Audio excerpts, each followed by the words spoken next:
গড়িয়ে উঠে আমার ভাইয়ের গান। জনতার হাতে হাতে ঘোরো তুমি নিশানের মতো, দাবির নিশান হয়ে দোলে ওঠো তুমি হাতে হাতে। ওরা আমার মুখের কথা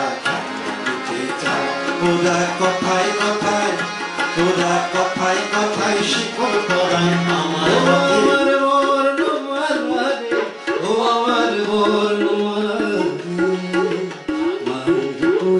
শিশুকালে প্রথম পরিচয়। রাশি বুকের ধান শিরিকের তীর এই বাংলায়, হয়তো মানুষ নয়, হয়তো শঙ্খ চিল শালিকের বেশে। আজকে যখন হাতের মুঠোয় কণ্ঠনালীর খুন পিয়াসের ছুরি, কাজ কি তবে আগলে রেখে বুকের কাছে কেউটে সাপের ছাপি। আমিও অমর হব, আমাকে কি মাল্য দেবে দাও,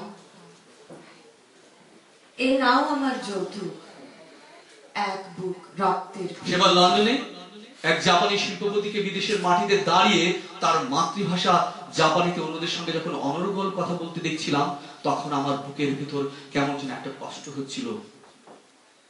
ইংরেজিতে কথা বলতে না পারার জন্য ওই মানুষটির ভিতরে কোনো লজ্জাই ছিল না, বরং মাতৃভাষায় কথা বলতে পারার অহমিকা মানুষটিকে যেন উজ্জ্বল করতে দেখেছিলাম।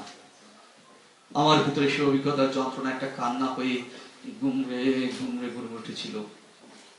আমার মনে হচ্ছিল আমার কোনো মাতৃভূমি নেই, আমার কোনো মাতৃভাষা নেই, আমি যেন এক শিকড়বিহীন চিরবিদেশী। তাই মাতৃভাষার জন্য যারা জীবন দেয় তারা কেমন মানুষ আজ আমার ভীষণ জানতে ইচ্ছে করে। আমার বুকের মধ্যে সেই বাংলাদেশের জন্য, সেই বাংলা ভাষার জন্য, একটুখানি বাঙালি হয়ে ওঠার জন্য একটা ভয়ঙ্কর যন্ত্রণা।